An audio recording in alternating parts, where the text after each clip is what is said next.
Okay, good morning to those online and everyone here with us. We'll start the meeting off. It's April 23rd, 2026. We're here at DPSST for a board meeting. I'll read the administrative announcement and then we'll start into introductions. This is a public meeting subject to public meeting law and will be recorded. Deliberation of issues will only be conducted by board members unless permitted by the chair. Individuals who engage in disruptive behavior that impedes official business will be asked to stop being disruptive or leave the meeting. Additional measures may be taken to have disruptive individuals if their continued presence poses a safety risk to other persons in the room or makes it impossible to continue the meeting. Will also be live streamed via YouTube. So Casey Cotting, privileged to be the chair of. I can actually do the self-introduction. So, Chair Cotting, you already introduced yourself. So when I call on you, please state your name and who you represent for the record. And back to you, Vice Chair. Chris Heppel for Oregon Fire Chiefs Association. Member Cameron. Jennifer Cameron, non-management, pro and probation. Member Carragher. Oregon Volunteer Firefighters. Member Daniel. Mark Daniel, representing the Oregon Association Chiefs of Police. Member Fletcher. Mike Fletcher, Oregon APCO NINA. And then one of our newest members, Member Harvey. Jason Harvey, Oregon Association Chiefs of Police. Member Hunter. Nick Hunter, representing the Oregon State Sheriff's Association. Member Johnson. Lauren Johnson from Portland Fire and Rescue. Member Jones. Maury Jones, public member. Member Lynch. Kate Lynch, representing the Oregon District Attorneys Association. And then online, we have Member Morneau. Joseph Morneau, FDDA. Thank you. Member Nowning. Scotty Downing, Salem Police, non-management law enforcement. Member Olson. Doug Olson, FBI. Member Reese. Mike Reese with the Oregon Department of Corrections. Member Reese Temple. State Fire Marshal. And Member Willis. Sam Willits, non-management law enforcement. And now for staff introductions, Juan Lopez, Executive Assistant, DPSST, or please.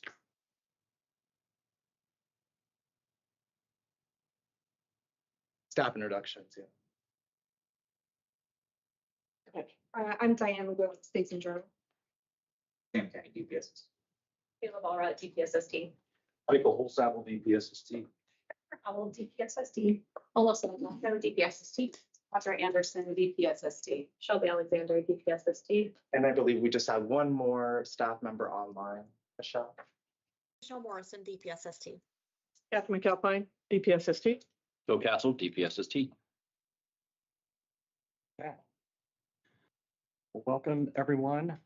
First up, discussion on meeting minutes and approve them from January 22nd of this year. Discussion on the minutes. Okay, jump into a vote on that. We're voting on a motion to approve the January 22nd, 2026 meeting. Can I just stop real quick? If we can just get a motion and a second, appreciate it. Chris Heppel for the record, move to approve the January 22nd meeting minutes as presented. Mark Daniel, for the record, I second. Thank you. Okay, we're voting on a motion to approve the January 22nd, 2026 meeting minutes. Chair Cotting. Aye. Vice Chair Heppel. Aye. Member Cameron. Aye. Member Carragher. Aye. Member Daniel. Aye. Member Fletcher. Aye. Member Hunter. Aye. Member Johnson. Aye. Member Jones. Aye. Member Lynch. Aye. Member Morneau. Aye. For now. Aye. Member Reese Temple. Aye. Member Willis. Aye. Motion carried. Okay. First up will be Vice Chair Heppel and Fire Policy update. Big Chair, Chris Heppel for the record, for Fire Policy Committee. We met on February 25th. We had a review of a couple of cases here, which have been put into your packet for your recommendation and on your consent agenda. We also had a discussion around, you'll see a request for a Fire Policy Committee review for fire certifications. What the committee elected to do is establish a task force that will develop the introducing, removing, and archiving of certifications. Just in a nutshell, While we've introduced many certifications over the years, we really don't have a good process of removing certifications or evaluating their efficacy going forward. You'll also see just the NFP airport firefighter component, and we have a committee appointment to fill our seat for the Central Oregon Community College. Thank you for the opportunity. Back to you, Chair. Okay. Looking for a motion and second for items A through F. Diana Reese Temple, I make a motion to accept items A through F. Derek Carrier, second. Everybody, motion to approve the Fire Policy Committee consent agenda, items A through F as presented. Chair Cotting. Aye. Vice Chair Heppel. Aye. Member Cameron. Aye. Member Carriger. Aye. Daniel. Aye. Member Fletcher. Aye. Member Hunter. Aye. Member Johnson. Aye. Member Jones. Aye. Member Lenzen. Aye. Member Lynch. Aye. Member Morneau. Aye. Member Nowning. Aye. Member Reese. Aye. Member Reese Temple. Aye. And Member Williams. Motion carried. Okay, up next, Police Policy Committee update, member now. Thank you, Chair Cotting, members of the board. Police Policy Committee met on February 19th. Very light as far as cases. We only reviewed 2 cases. One was discretionary review and 1 administrative closure. That discretionary review is included in the packet. We also heard proposed changes to multiple OARs, starting with OAR 259-008-0005. And in the interest of getting us out of here, won't read them all, but they're included. It had to do with public safety certification, denial, and revocation standards. Our next meeting is May 21st, 2026. Thank you. And telecommunications, member Fletcher. Morning, TPC last met on February 4th. That meeting, we heard 1 discretionary case and took action on. The committee also reviewed 8 different OARs. And our next meeting is May 6th. Thank you, sir. Corrections, Sheriff. Thank you, Mr. Chair. Members of the committee, Nick Hunter. Corrections Policy Committee met on February 10th of 2026. We heard a total of 7 cases. 3 of those we took action on. 1 of them we sent back to staff for additional information. In the presence of saving time, I will agree with Scotty. We also heard all of the OARs around amending public safety professional certification, denial and revocation standards process. So we had a chance to listen to those and provide input on those. And I think, and correct me if I'm wrong, Mr. Chair, I think I need to also cover the committee appointments piece then. I did hear that come out of fire committee. So do I need to cover that in my update or does that count? In there, but you're welcome to add any appreciations or thank yous if you'd like to. Well, we've got 2 continuing, Josh Aldrich and Michael Mays have both been doing an excellent job for the committee. So they will both be staying on the committee. And then we've got one new committee appointment. And that next meeting is going to be scheduled for May 12th of 2026. Thank you, Mr. Chair. Thanks, sir. You see lots going on in the committees. Any discussion on anything brought up by the committee before we get into the motion in a second? Okay, we're going to look for a motion in a second on items A through I. Mark Daniel, for the record, I move to approve. Mike Fletcher for the record, second. Voting on a motion to approve the Criminal Justice Policy Committee's consent agenda, items A through I, sorry. Chair Cotting. Vice Chair Heppel. Aye. Member Carriger. Aye. Member Daniel. Aye. Fletcher. Aye. Member Hunter. Aye. Member John. Aye. Member Jones. Aye. Member Lenzen. Aye. Member Lynch. Aye. Member Morneau. Aye. Member Nowning. Aye. Member Reese. Aye. Member Reese Temple. Aye. And Member Williams. Okay, thank you. Melissa Lang Bacho, DPSST, will be presenting the next item. And Chair, Captain McAlpine, for the record, I just want to draw your attention, if you did not get the packet by the sign-in, that is the staff report that Melissa will review. And just call to your attention, this is probably the first time for sure in 10 years, if not historically, that on the CJ side, that we've come to the board regarding an emergency suspension for you to consider. So we have put in the OARs in the document. Happy to walk you through should you have any questions after Melissa presents, as well as we have our rules coordinator, Jennifer Howell, if there's any technical things that we need to work through. So with that, Melissa, please. Thank you. Melissa Langbasha for the record, Chair and members of the board. The department opened a professional standards case for Hector Carranza after receiving notification that he had been arrested on July 31st, 2025. Carranza is charged in Multnomah County with 56 felony offenses, including rape in the third degree, sodomy in the third degree, sexual abuse in the second degree, attempt to commit a Class A felony, using a child in a display of sexually explicit conduct, encouraging child sex abuse in the second degree, luring a minor, and is also charged in Clackamas County with 27 counts of sexual abuse in the second degree. All of Mr. Carranza's charges are felony offenses. The allegations against Carranza were said to have occurred while he was employed as a police officer between the years of 2014 and 2017. On August 12, 2025, he was released from custody with the Multnomah County and signed a release agreement with court-ordered conditions. On March 23, 2026, a corrections deputy with Cole Street Pre-Trial Release Services Monitoring Program reported to the Multnomah County Court that Carranza had cut off his GPS device and had his phone turned off. A welfare check was conducted by the Washington County Sheriff's Office, confirming that Carranza's GPS bracelet had been cut off and they were unable to locate Carranza. On March 23rd, 2026, Carranza's release agreement was revoked and a warrant was issued for his arrest. On April 10th, the Multnomah County District Attorney's Office issued a press release asking for the public's help finding Carranza. Carranza was hired by the Gresham Police Department on January 13th, 2014 as a police officer. He has obtained basic, intermediate, and advanced police certifications.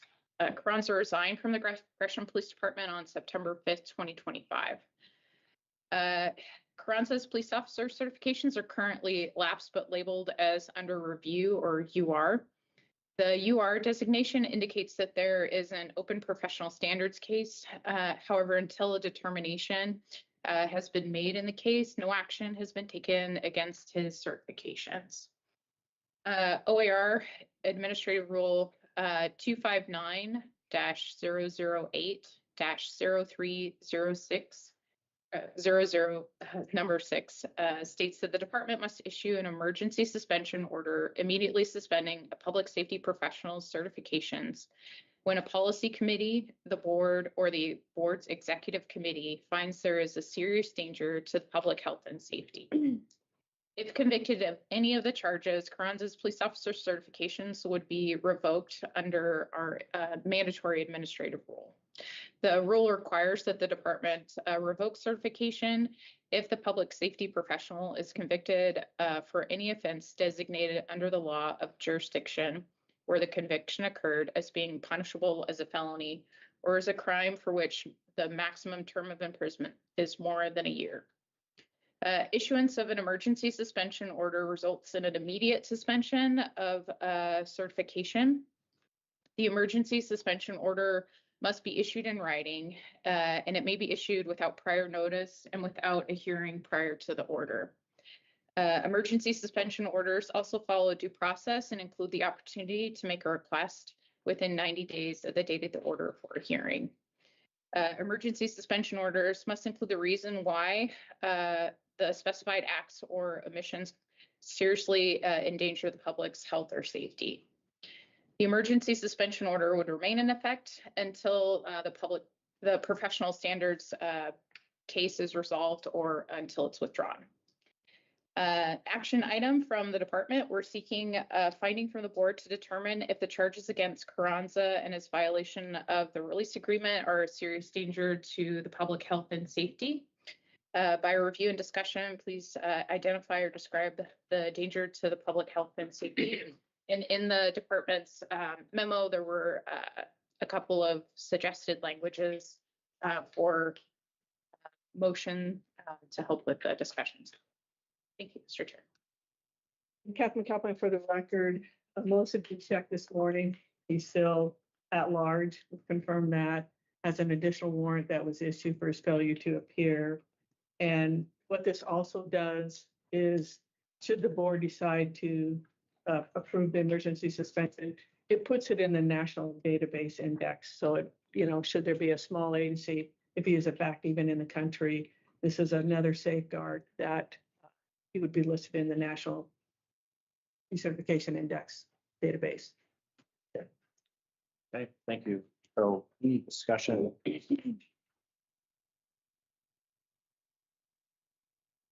need some discussion on the record. If we're going to the board's things. Scotty Downing for the record, based on the voluminous amount of charges, the seriousness of those charges, mostly Measure 11, and his actions since being accused, it appears to me that this fits right in to the qualifications for an emergency suspension. So I would make that recommendation or the motion if someone else wants to add more discussion to it. Seems pretty self-explanatory. Jennifer Cameron, for the record, I agree with Member Downing. Also, these crimes are person-to-person crimes, which obviously pose a threat to individuals, and there's multiple, this is serious. Serious. Nick Hunter, for the record, I would just actually tag on to both of them. And not only are they persons crimes, but they involve children. They involve minors and children. So I think that ups the significance of the danger that he poses to the public should he be able to obtain certification, or I guess not certification, obtain a job or anywhere else, or even represent himself in public as such. This provides an extreme risk. Corey Jones, public member. It seems obvious to me. I'm not even in your capacity, so. Simple. I'll just say, I'm grateful that we're not doing this, and this is, very often, and that this is the first time we're seeking this from the board. And kudos to DPSST for finding this and bringing this to us to have this discussion and vote. And Chair Captain McAlpine, for the record, just a little bit of additional information. Oftentimes when we've had other serious or public safety officials have been arrested for homicides, for murder, but they've been incarcerated. They haven't been able to make bail. So again, this is not the first time we've had a serious one, but this is one of the first ones that is actually released and then obviously has fled. So definitely felt it was important for the board to make a determination. Thank you. Chair, would you like a motion? Yes, please. Nick Hunter, for the record, I move that the board find, based on the record and discussion, that there is a serious danger to public health and safety, and therefore Carranza's certification should be immediately suspended pursuant to OAR 259-008-03006. Well, it's all second.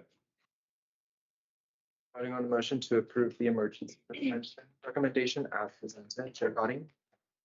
Vice Chair Happel. Aye. Member Cameron. Aye. Member Carriger. Aye. Member Daniel. Aye. Member Fletcher. Member Hunter. Aye. Member Johnson. Aye.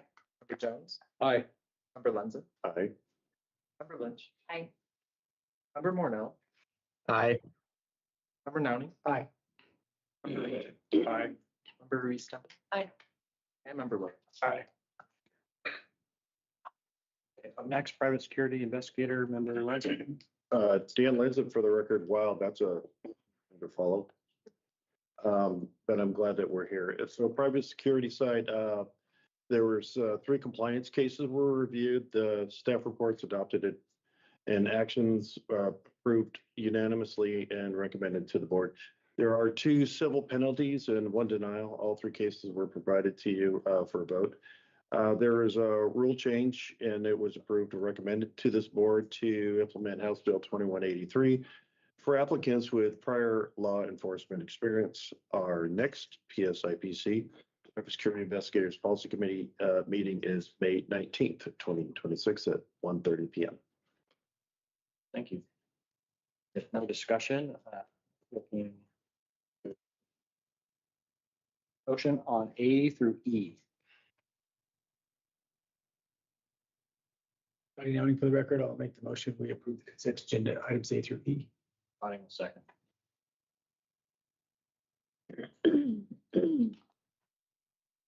Right, we're voting on a motion to approve the Private Security Investigators Policy Committee consent agenda as presented. Chair Cotting. Aye. Vice Chair Heppel. Aye. Member Cameron. Aye. Member Carriger. Aye. Member Daniel. Aye. Member Fletcher. Aye. Member Harvey. Aye. Member Johnson. Aye. Member Hunter. Aye. Member Jones. Aye. Member Lenzen. Aye. Member Lynch. Aye. Member Morneau. Aye. Member Nowning. Aye. Member Reese. Aye. Member Reese Temple. Aye. And Member Willetts. Motion carried.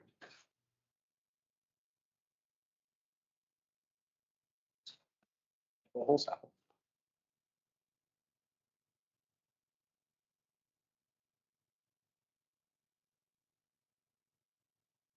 Thank you, Chair, members of the board. Michael Holsapple for the record, compliance investigator with the Private Professionals Certification and Licensing Program.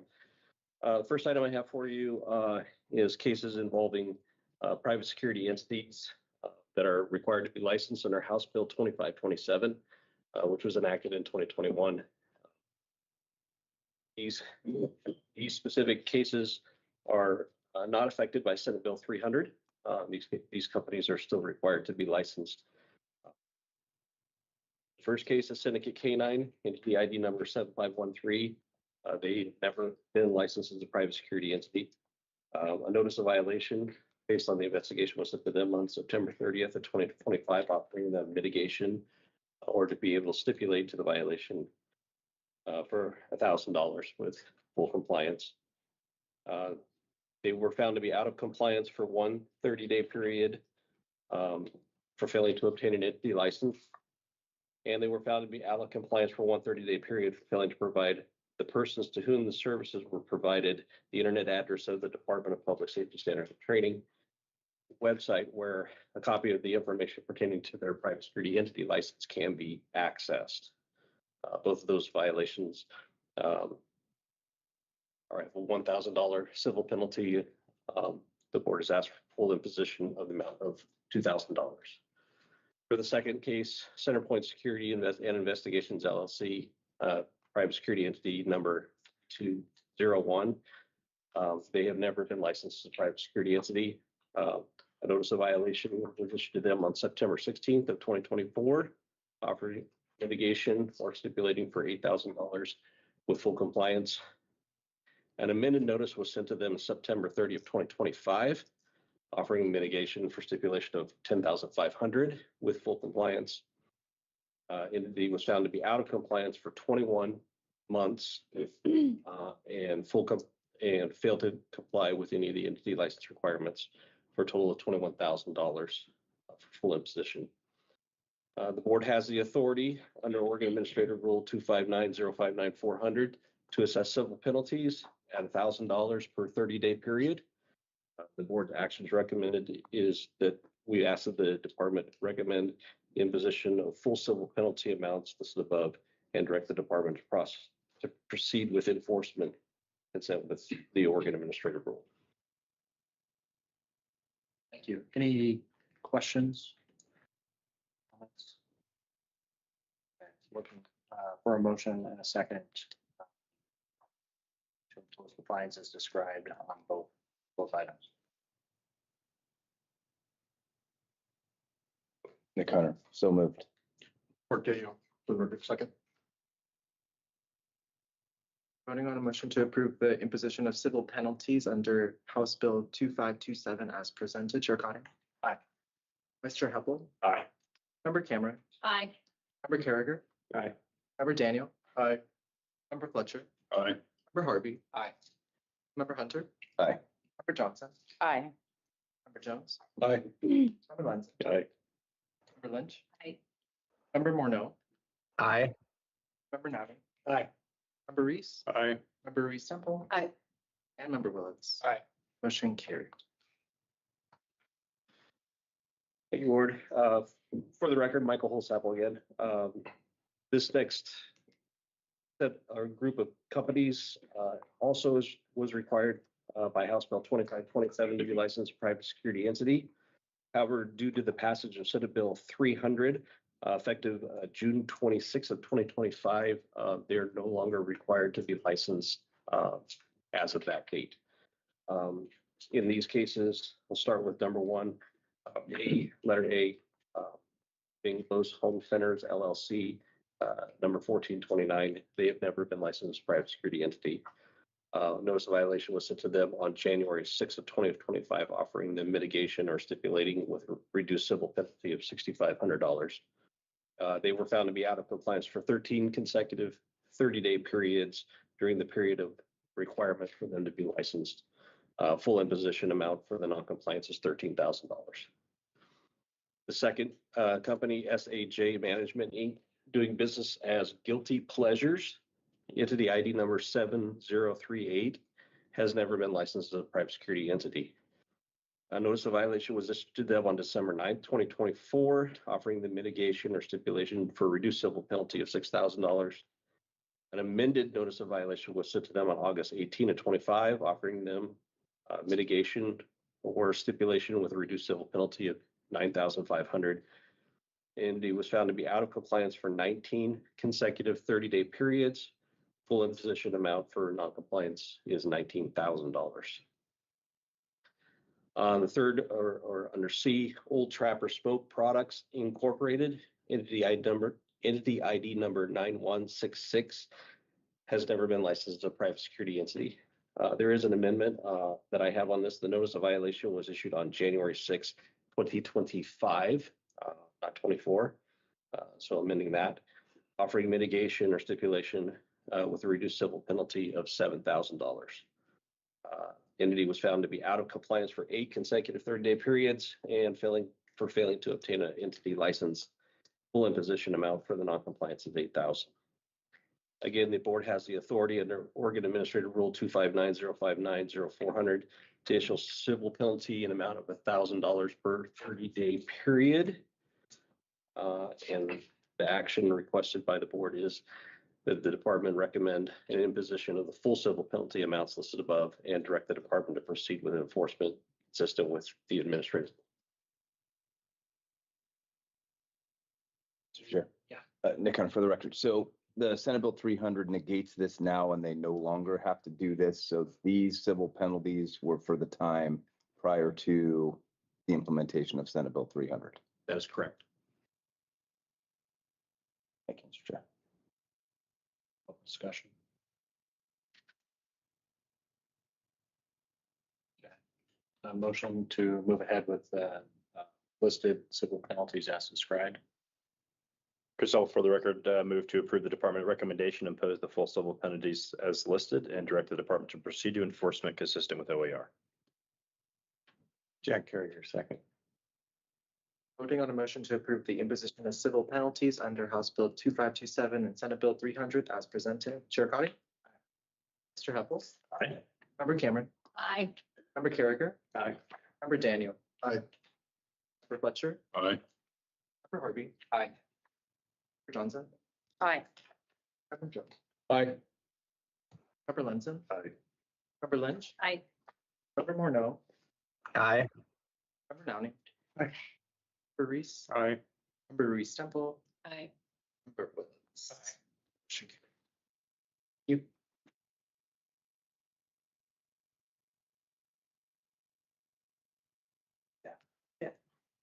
Captain Calpin, for the record, Juan, could you just please ask Member Hunter? He skipped him. Oh, I'm so sorry, Member Hunter. Member Hunter? Aye. And we Motion carried. rectified it, but just for the record, I apologize. Member Harvey, we skipped you a couple of Yes. times. We'll get our updated script, so. Yes. I'm so Thank you for your sorry. patience. Okay, next, we're gonna add an item here, and it's gonna be legislative concepts and policy option packages presented by Director Cass. Thank you, Mr. Chair. Phil Castle for the record. I'm going to help for phone a friend, Jennifer, to go through our legislative content, and then I'll work through our pops. That. I'll change the spots. Okay. Good morning, Jennifer Howell for the record. So this is just a brief overview of legislative concepts that SST has identified. and is going through the pre-approval processes with the governor's office and the Department of Administrative Services. And then fully anticipate coming to the board with the request for full approval in July.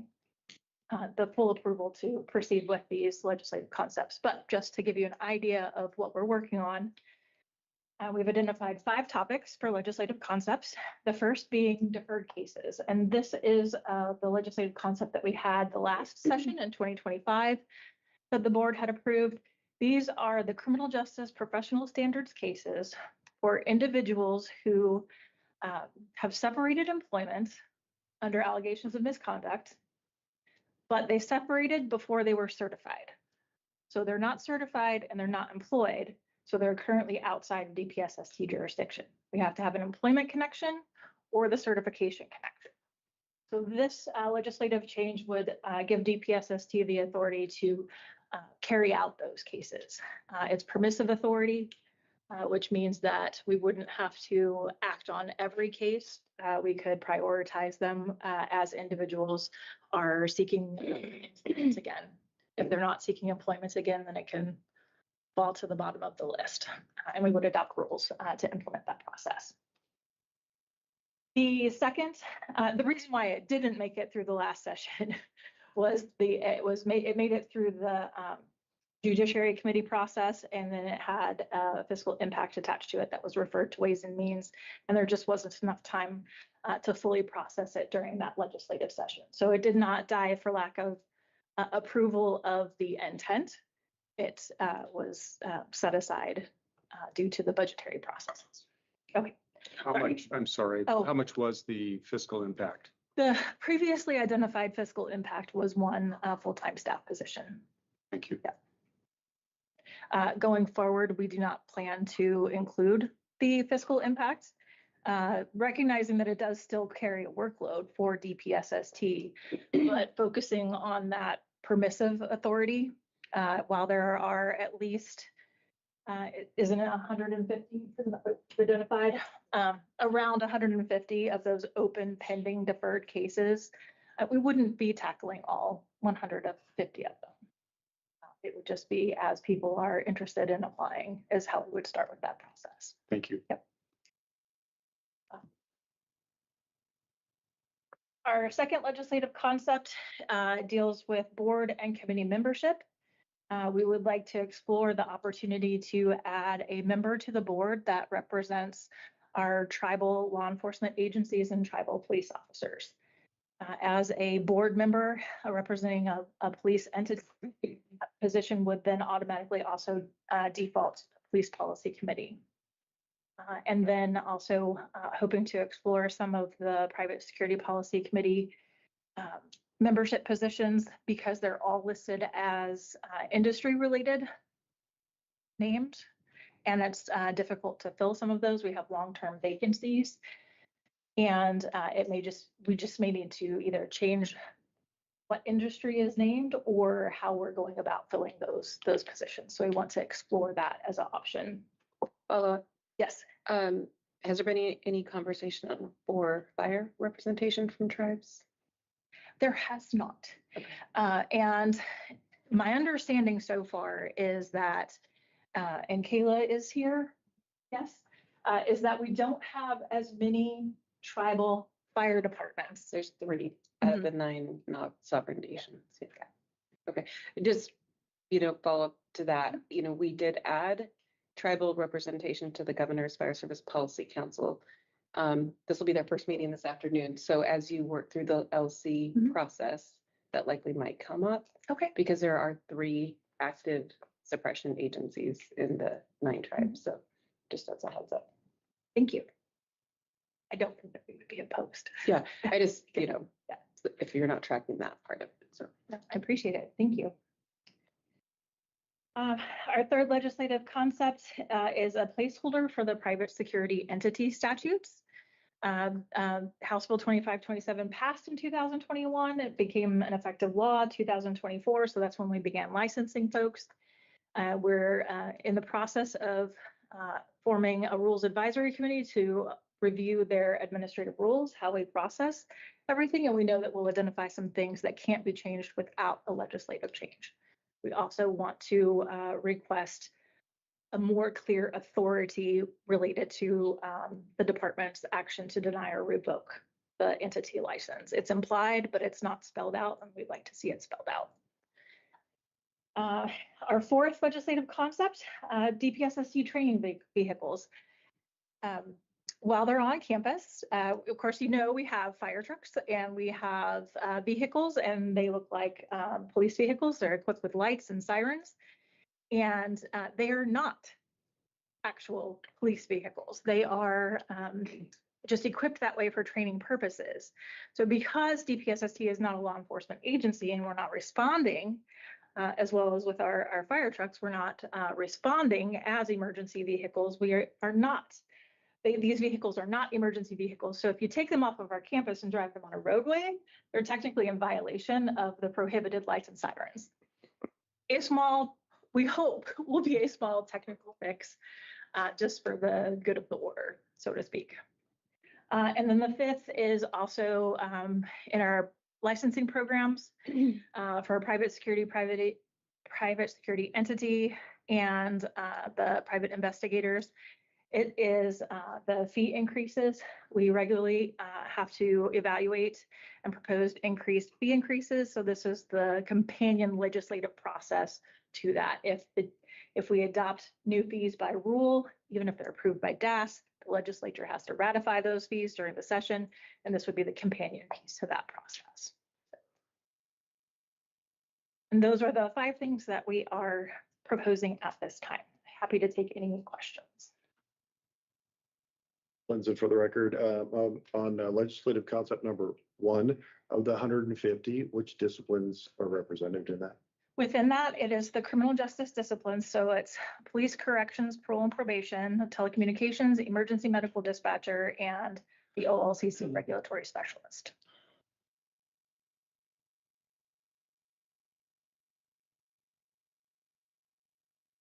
Thank you. Right, I'm gonna go through our policy option packages. Again, Phil Castle for the record.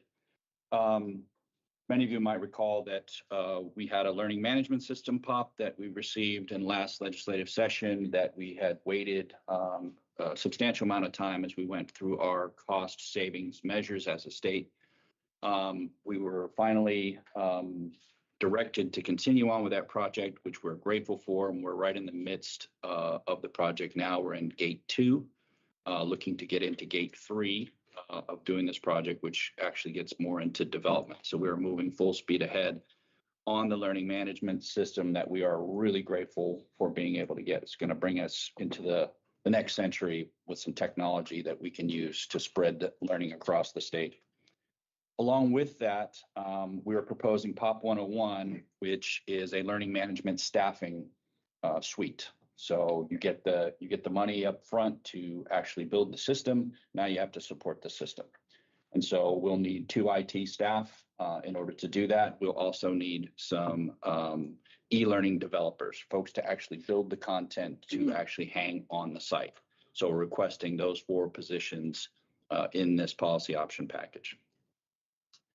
POP 102, again, goes along with what Jennifer briefed on the legislative concept, which is the Private Security Investigator Program fee increases. POP 103 is deferred maintenance. We have had conversations recently about 24-hour facilities and the difference that they have in terms of wear and tear. Right? DPSST, as you well know, is 24 hours occupied, 7 days a week, 12 months out of the year. We have people here on this campus. That means that we don't get to shut down our lighting systems, our heating and cooling systems, right? Our dining facilities, our dormitories and those kinds of things. So there's a different level of wear and tear that is happening at this facility that is now 20 years old, and it's starting to have 20-year-old problems. We are very fortunate that we have a state CFO, Kate Nass is her name, that cares a great deal about deferred maintenance. And she has been really, really helpful to us and very supportive of not only us, but all the other 24-hour facilities, including DOC, of course, OSP, OIA, and other agencies, including the state hospitals. So she has an understanding of that level of wear and tear. So to give you an example, something that we're concerned about that we're probably going to approach is we're going to need to do some exploration of our track. Our track gets a lot of use. Not only do we use it every single day in our training here at the academy, but we also, our partners use the track. Salem uses the track. Other organizations come here to borrow that track. So we're going to have to do some exploration on that. So we are including that as we go forward in our deferred maintenance. Finally, POP 104 is statewide regional training office. House Bill 4121. Could be.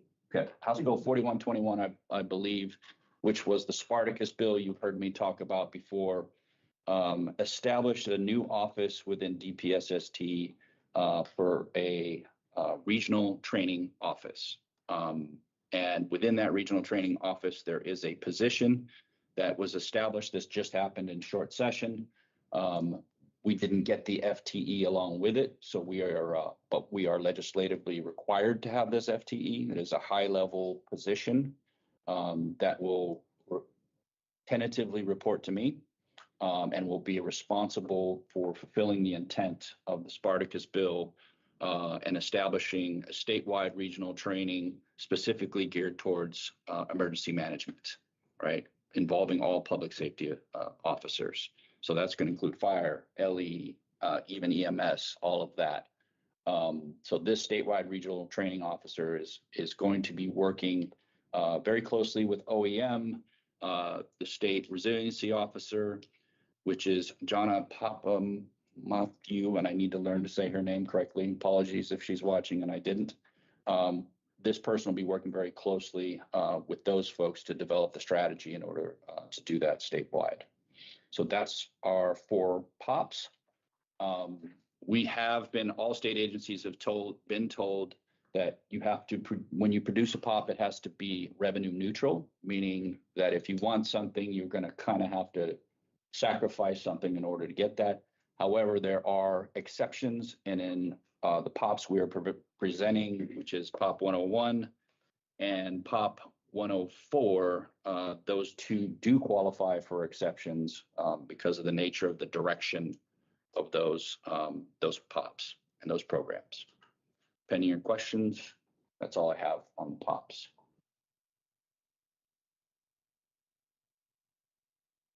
Mr. Chair. Just a follow-up. I was going to ask on 1 and 4. So are those GF? Is that what you? That's a great question. Or submitted as no funding source at this point? Right. Okay. That's where we're at, because we don't know how they would fund them, how they would choose to fund them. More than likely, it would have to come out of CFA. And then that means other agencies wouldn't get CFA. They would get supplemented with general fund. And that's how they've been doing any increases to DPSST, is other agencies like my friend, Mr. Reese down there, would lose a little bit of that CFA and be resupplemented with general fund. They really want to keep DPSST on CFA. But as you know, in the revenue forecasts, CFA has been taking a serious dive. The last revenue forecast, CFA was down $10 million. Oh, that's a pretty substantial dive for a fund that was sitting right around $110 million. DPSST is primarily funded on CFA. And as that fund goes down, the more than a dozen agencies that used to be on that are starting to attrit and be resupplemented with general fund. Now there are only a few agencies left on CFA.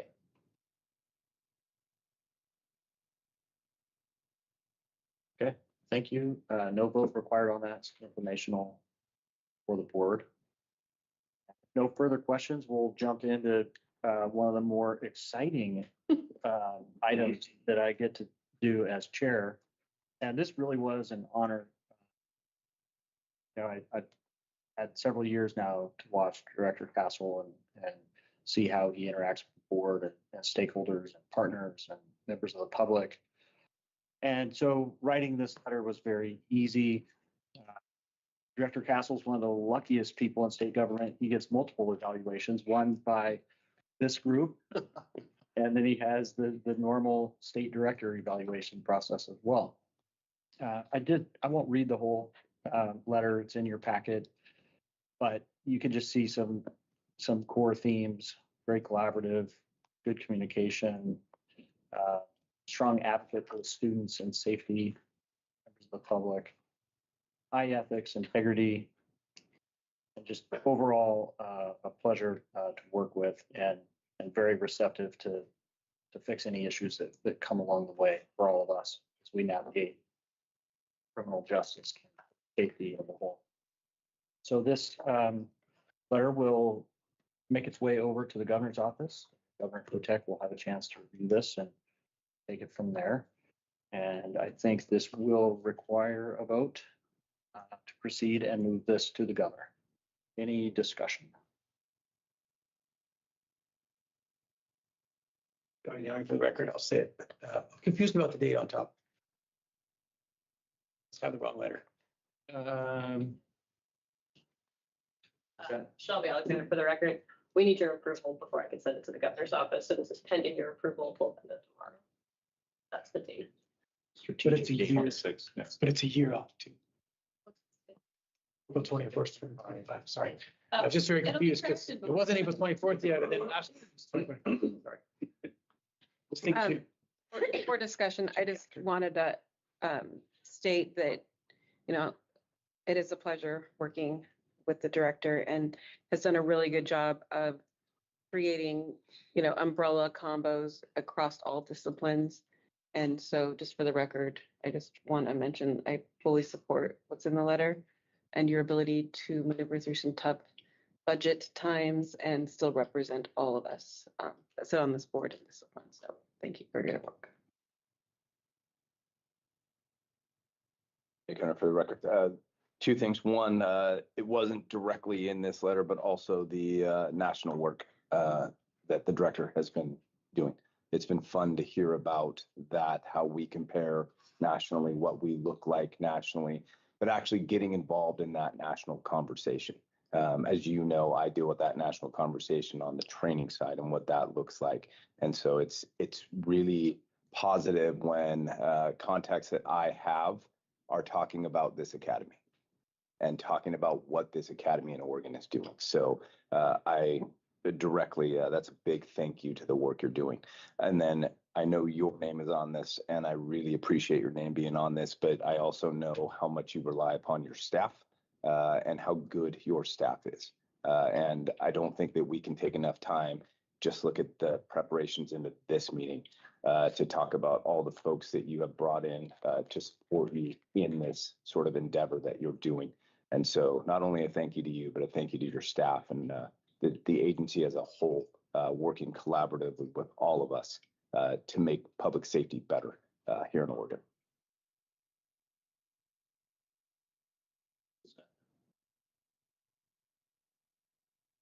I just say Doug Olson for the record. I don't talk a lot in here, but I would just echo what Nick said from the federal level. Always been a great partner to us, and we appreciate that engagement. We definitely see it at the national level as well. So thank you. With that, Mr. Chair, I would make a motion that this very eloquently and well-written letter produced that we last year. Yeah. You know, future dates, past dates, I think the motion is somewhere that we accept this into the record and then forward this on to the governor's office. That's correct. Mark Daniel for the record, seconded as amended. Voting on a motion to approve the annual director's evaluation as presented. Chair Cotty? Aye. Vice Chair Heppel? Aye. Member Cameron? Aye. Member Carragher? Aye. Member Daniel? Aye. Member Fletcher? Aye. Member Harvey? Aye. Member Hunter? Aye. Member Johnson? Aye. Member Jones? Absolutely aye. Member Lenzen? Aye. Member Lynch? Aye. Member Morneau? Aye. Member Nowning? Aye. Member Reese? Aye. Member Reese Temple? Aye. And Member Willits. Motion carried. Agency updates. Director Castles. Thank you, Mr. Chair. Thank you, board members. Appreciate the time today to update you. Phil Castle for the record. First and foremost, I always like to do this. I want to thank you all for being here and your time. All of you have incredibly busy schedules and big jobs to attend to. So I'm grateful you take the time to be here and the effort you put into this board. It's obviously it's a solemn responsibility that you all take very, very seriously. So I'm grateful for that. It's an honor to sit in the room with you. And secondly, and not less, as Sheriff Hunter pointed out, I want to thank the staff. The staff really put a tremendous amount of effort into what they do here. They know that this is one of the premier events that we do, and this has to be right. And a special shout out to Melissa Lang Bacho, because she's been a lone ranger for a little bit in terms of the investigatory team. And she's been carrying a huge load by herself. So thank you so much for what you've been doing. We now have a full team.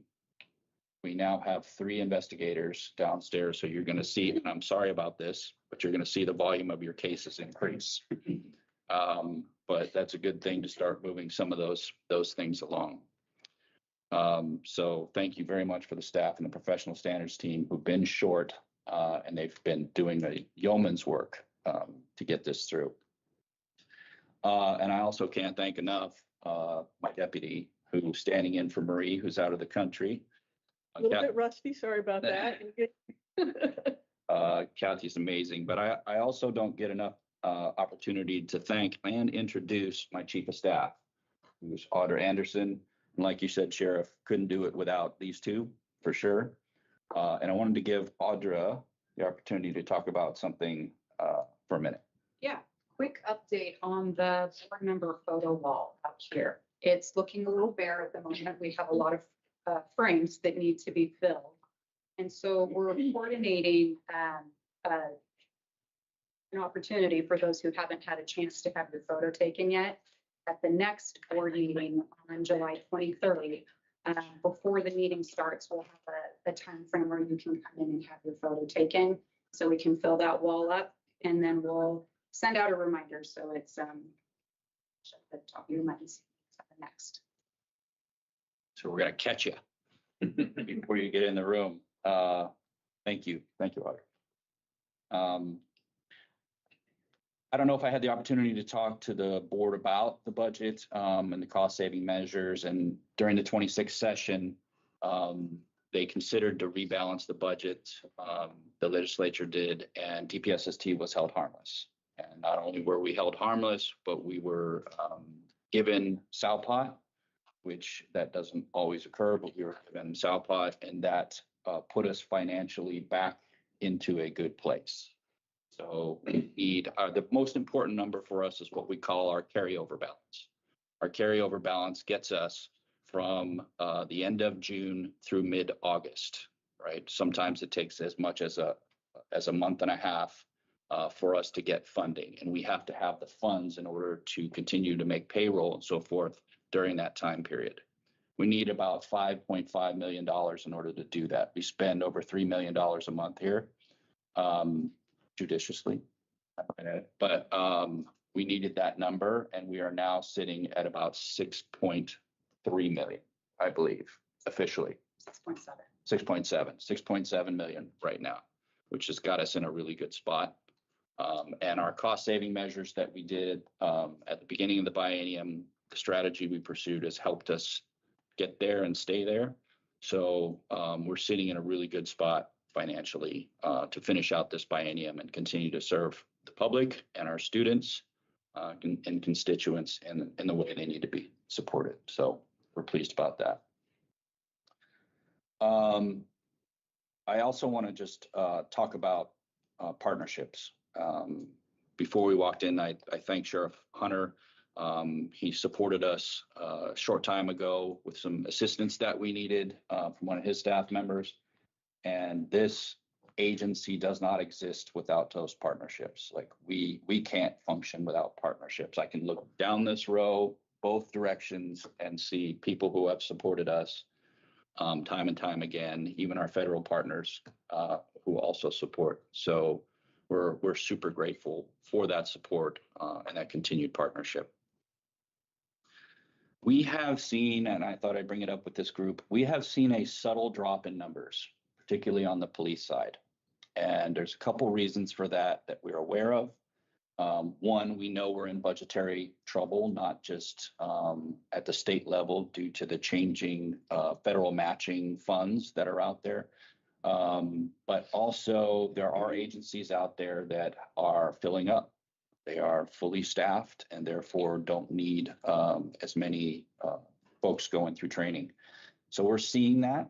We are currently not filling classes all the way to the top. We're getting close. We are enrolling way under 30 days. So people who are getting hired are getting right into the academy. So that's a good thing. And it's also not so good for us. When we run a class that is not full, it's very inefficient. And if we get too far down, it impacts the experience of the students. Our venues, our courses are designed for a rotation. We now train students to be role players. So when they're not actually in a learning capacity as the officer, they're a role player. And if that ratio gets too far down, there's an impact there to their experience. There's idle time. There's things that we don't want. So we are constantly looking at that. And we have the opportunity to potentially remove a class from the roster later in the year to sort of rebalance and bring a little bit, and I don't want to say use the word backlog. It's not a backlog. It's more of a little bit of a waiting list. People will still be getting in well under statutory requirement, which is within 90 days. There'll be more around the 30 to 45 days. That's the healthiest spot we found to be, is having that wait time of 30 to 45 days. We're filling classes. We're satisfying agencies with getting their officers in and getting trained in a timely manner. It seems to be the perfect spot. Now we're way under 30 days. So that's just an FYI for now. We'll continue to watch that. Our amazing CPE team and our data and research team does a really great job with our forecasts on that. Many of you will probably remember our F building or our Main Street down in the village. We've had a repair going on that for quite some time. And if you go down and look at that building, it looks like a hard-boiled egg that's been cracked as epoxy and restructuring is going on within that building. We are making good progress on that.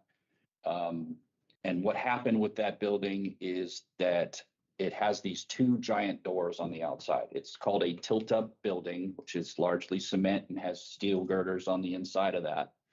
And it was designed for a wind shear on the outside of the building. That's how its structure is designed to withstand that push and that leverage from the outside of the building. With the two giant doors on either end, it's been experiencing a wind shear on the inside of the building, which it was not designed for. And that has caused a lot of dangerous structural cracks on the inside of that building. The way they're addressing that is they're almost building a new skeleton on the inside. They're putting these giant steel beams on the inside of the building and they're filling the cracks with epoxy. I'm making it sound much more simple than it is. It's a little bit more complex with that, but if you went down to the building, you would see steel girders on the inside of the building that they're reinforcing. And that's planned to be finished in mid-June. So that'll be great. We're struggling with training space. That is a major training venue for us, and not having that full space available to us. The team has done a really good job compensating for that. Over the last year or so, we've been constantly reviewing student feedback. We have a monthly meeting to go over every single class and the feedback that they provide to us. And that meeting consists of a big part of the leadership team, Kathy, myself, our training division director, Audra is a part of that meeting. And we are constantly reviewing their feedback to see how we can make improvements and make the experience better for our students. And I wanted you to know that we're doing that. Along with that, we are required as an agency, as most agencies are required, to find a way to evaluate ourselves. And how are we doing? What can we do better? What are we missing? What policies aren't correct, right? What about our curriculum? So what we've done is the international organization that Sheriff Hunter referenced is called IATLIST. It's the International Association of Directors of Law Enforcement Standards of Training. It's a long acronym. And I sit on the board for that organization. I'm the Western Regional Director for that. They have an accreditation program, and they do both sides, the post and the academy side. So they will actually come out, and it is quite extensive. And I'm going to ask Kathy to talk about that a little bit, if you don't mind. No, it was on my list, so I like that Oh, we're okay. dialed in together. Yeah. Yeah, thank you, Captain McAlpine, for the record. So the recommendation is always to do the academy first before you do your standards and cert side of the house. And so we're definitely in, if any of you agencies have gone through, whether it's CALEA or the Northwest Accreditation Alliance, the biggest thing is evaluating where you are and do you have it documented correctly? And we're in that phase where we're seeing a lot of policies. Maybe they haven't changed, but they don't reflect the director to show that we have looked at it and done it. And then there's some things, which is exactly why you want to do accreditation, where you could go, oh, if we would just talk about, we kind of intuitively do it when we set up our skills. You want to have a risk assessment. We have a safety protocol, but let's actually memorialize our risk assessment and things of that nature. So we're well into that. And so doing the non-sexy work right now to get ready for us to submit.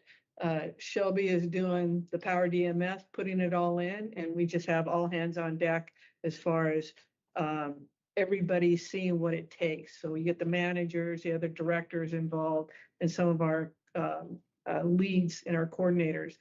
So we're very much in the messy part of this of fixing any policies that need to be updated and then correct vernaculars that may have changed. So, but very excited. I think this is going to really highlight the things that we do and tighten up some things that maybe we hadn't taken the time to pause and document it correctly. So I'm happy to share when we get a little bit farther along some of the details and keep the board informed on what that looks like. When we go into the other stuff as well? Yep. Right, okay, perfect. Again, you know, I think we're in sync. I had also just recognizing our compliance coordinators and professional standards. I'll go one step further. Victor Sanchez is our newest member. He is a level 3, so he will be taking over telecom. Learning that as Melissa and Cindy Park transferred over from complaints and ARC to now a level 3. So she'll be in part of the committees.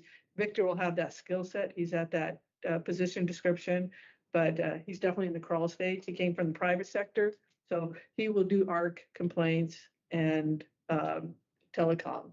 And then as Phil said, we have the band fully staffed and together. And so Scotty, I hope to never hear you say it was a little light load and you'll have a full one for the police policy. Careful what you ask for. The other thing that we're very excited about is that we have announced our position for instructor development coordinator. We had over 50 people apply. It was highly coveted. Next week, we'll start the process to identify that person that we think is really the cornerstone of both bridging CPE and the training division together and kind of take it to the next level that we're anticipating that we want to do. And for the sake of time, I think those are the highlights, but as Phil would say, happy to answer any questions you guys may have. Just got 2 more items to add. Wanted you all to know that we are currently working on both memorials and the lighting of those memorials. The lights on both memorials, both the fire and the LE memorial, have reached end of life. And we have replaced already the fire memorials lights, and they're brand new LED lighting, and they look fantastic. They look really, really nice. And we will be working on the LE memorial next. There's also a couple of pieces of broken marble that have cracked, and we're going to figure out how do we remove those pieces of marble, get them repaired or replaced or what have you to restore that memorial to its the condition in which it should stay. So I wanted you all to know that we're doing that. Finally, wanted to remind everybody about the Law Enforcement Memorial coming up on May 5th. And I'm sorry, I'm taking all your items. It's good. I like it. Right? I like it. Yeah, please do attend if you can. Really, we're looking forward to that and preparing for that event. Pending your questions. Phil, you may want to, I don't know if it's known to the board where we actually get the funds to maintain the memorial. Yeah, so we have two fund sources for maintaining. One is donations and two license plates. The memorial license plates, we get funding, and we have a sub board who approves our expenses for both memorials and other expenses that we incur. It's interesting, those funds, particularly the license fund, were designed within an LLC, I believe. It's in an LLC, right? Nonprofit, Yeah. sorry, a nonprofit. And so those balances are meant to be rather low. We're making a ton of money off of the license plates, like a ton. And we have a balance of something like $374,000 now. So we're looking to expand the board a little bit that approves those things and look for opportunities to leverage those funds, specifically what they're designed for, which is to support those people who experience an unfortunate loss. So the board will be exploring those other opportunities to leverage those funds and their guiding principles, or excuse me, not their guiding principles, but their bylaws. Thank you. Yep. So wanted to let you all know about that. And Miss anything? Just adding, because this board won't meet before that, is the Fallen Firefighter Memorial is a month after on June 16th. So again, please come and attend both. I would really appreciate it. Any of your questions and a report? I have a follow-up.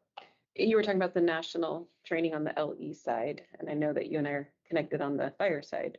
That still continues to be closed down. And I know that you had to cancel some classes. But I know that from a fire perspective, nationally, there's been a lot of attention to this next couple weekends for the National Fallen Firefighter Foundation. And it does appear, just for folks that are tracking, that has been allowed to continue. So although the campus is not open, they will be able to have that event, which is a powerful, meaningful event for fallen firefighters. But I just wanted to know if you've had any further conversations, or, I mean, we've had to cancel all of the classes right now, and then something that we would be bringing back. Yeah, and I'll probably look to Kayla to speak to a little bit to that, but I will tell you, for those of you who remember the former director of DPSST, Eric Skablix, I say he is, I don't know what his official title is now, but he runs the National Fire Academy. And that poor guy has been going through a lot with the closures opening up. They brought him back to work. They sent him back home. I stay in regular communication with Eric's. The interim USFA administrator. Yeah, actually, because they haven't been able to swear in many folks. So is that his title? Yeah, they have not been. The person's been named, but because they're not open, they have not been able to swear him in. I see. So he's taken that role again. Got you. Do you have any updates on when the? Caleb, Ball, for the record, kind of same thing as you. I don't think they also know when they will be back to work and up and running and offering classes again. I'm hopeful that we'll be able to reschedule some of the classes that were canceled due to the lapse in funding. Just still looking forward to that if we're able to do so. Just shout out to Kayla and her team. We had winter fire school here, and we had a lot of those classes planned, and we normally do a lot of those classes during winter fire school, and she had an amazing attendance. How many people enrolled? 200 and? Over 200, I think it's about total 220, and 180 of those were due to arrive here and take the federally offered classes that we had to cancel. So we ended up having about 40 students, 40 to 50 students here on campus that weekend taking classes that our DPSST fire training staff were offering, but unfortunately we did have to postpone or cancel the National Fire Academy classes that we have scheduled for that weekend. Thanks, Caleb. Sure. Not a question, a shout out to one of your staff. I was leaving our facility across the street 2 weeks ago, and there was a motor vehicle accident on Lancaster at the intersection of Highway 22. And John Clinton was on scene providing first aid to a person that was a scooter, young man on a scooter hit by a motor vehicle. John Clinton was on scene providing first aid and directing traffic and coordinating events until fire and medics showed up. So I wanted to give a shout out to him. Thanks. Thank you. Appreciate that, Director. Yeah, and he is under the radar. So thank you for that, because he would not have come forward and identified himself. You know, I'm just a matter of business. So thank you. Appreciate that. Okay, thank you. Very thorough update. Vice Chair Heppel, anything? Nothing further. Anything further from any members? Okay, last update, July 23rd, we will be back here at 9 a.m. We need a motion to close. Okay.